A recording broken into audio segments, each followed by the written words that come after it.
Thank you for being here. We're going to have a couple of bills signed. And with that, I'm going to introduce a man who needs no introduction, Governor John Hickenlooper. Thank you for being here.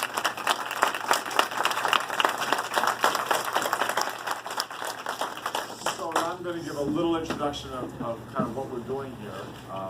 We do this every year. It's become a tradition. But after the 120-day General Assembly session, it seemed a good idea to go out all around the state and take some of the bills. You know, in that last couple of weeks the bills are signed, we have 30 days in which they agree to the bill, and then I have 30 days to sign it. So we thought, well, let's use that 30 days and go out to the communities where and the communities and districts where our elected officials are represented, and sign these bills in front of their constituencies, their voters, because we overlap. You're all my constituency as well, although I'm terminated it out, so you don't have to worry about that. So anyway, I think it makes the most sense is to let these guys, since they've done all the work. We've got 2 bills we're going to sign today, and Dapton worked on one of them, and I think you worked on both, right? Yes. So why don't we start? Why don't we start with the Medicaid Delivery of Payment Initiative? If you worked on by yourself, you can do that, and then I'll let Dapton talk about the Disability Trust, 21st Century, and then you can come in and finish up with the Disability Trust. How's that? Sounds good. Okay. So, First. have people heard that you might be running for president? Would you still all be your constituents?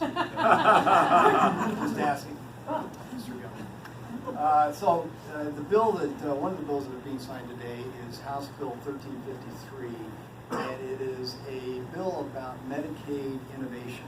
So, service delivery and payment reform. It's a joint budget committee bill. Unfortunately, I think Senator Lambert, who was the Senate Senator Lundberg, who was the Senate Prime, may not have been able to make it today. But of course, he's over in Berthoud, but maybe he was traveling or busy. On the Joint Budget Committee, when the Joint Budget Committee carries a bill, all 6 members have to agree to carry that bill. We began actually the discussions about this a year before that, and are concerned about changes at the federal level. And I think most of you that are in this room probably are aware of that. There's a bill that's passed through the House, and waiting on the scoring for that, but the first version of it, which my wife, Dr. Mary Young, went back to lobby with the ARC of Colorado when the first bill was going through. Very, very much concerned about the changes that may occur to Medicaid as a result of whatever comes through Congress. And so the conversations that we were having, and Sue Burtz, the Director of Healthcare Policy and Finance, is here today along with her colleagues. So, you guys don't know that HICPUF they do all the Medicaid for the whole state, so it's a big job.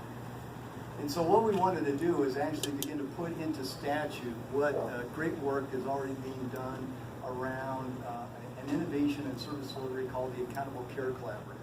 And also put into statute some language that allows us to springboard on payment reform as well. And I got introduced to payment reform back in my first session. We came up and signed that bill in 2012. That was my first introduction. Then Minority Leader Mark Ferrandino said he had an easy bill, payment reform, for me to do. And that was my first introduction. So here I am, also term limited out, still involved with this, and I'm happy to have been part of what was a big team effort to actually begin to get this bill into our statutes. Frankly, we're going to have more work to do in this area depending on what happens at the federal level. So this is really just a beginning point for us. Cleverly, the department put out an RFP based on that the day after session ended. Couldn't have any better timing on that. So hopefully we'll have Director Burtz will give us a few words of wisdom about the RFP. There's some concern up here in northern Colorado around the issues on how Northeast Colorado fares in the RFP, and generally how long-term services and supports fares in the RFP. So maybe you'll have some words of wisdom for us on that. But as a first step, we're really happy that this bill went through, and we hope we do more good work around this as well as we move forward. Okay, perfect. Disability Trust.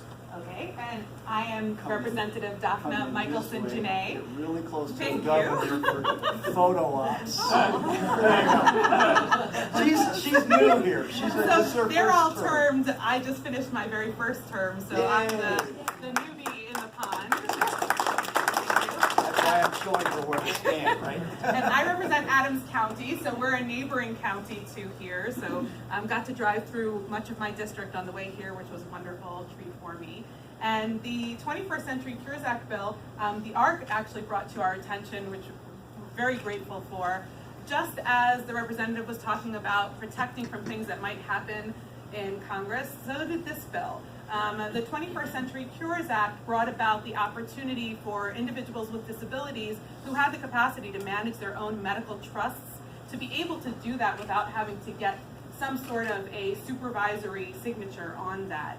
There was actually a loophole that the 21st Century Cures Act closed, and we wanted to make sure that that didn't get reopened in case that is gotten rid of on the federal level. We believe that that law reflects the values of Colorado, that individuals who have the capacity to manage their own finances should be able to do so no matter their level of ability or disability. So we're very excited that the ARC brought that forward. We were able to put the language together and get bipartisan support and pass it through both houses and protect the rights of our individuals with disabilities. You could top that. Well said. Thank you, teacher. And Sue, did you want to say anything to reassure anyone?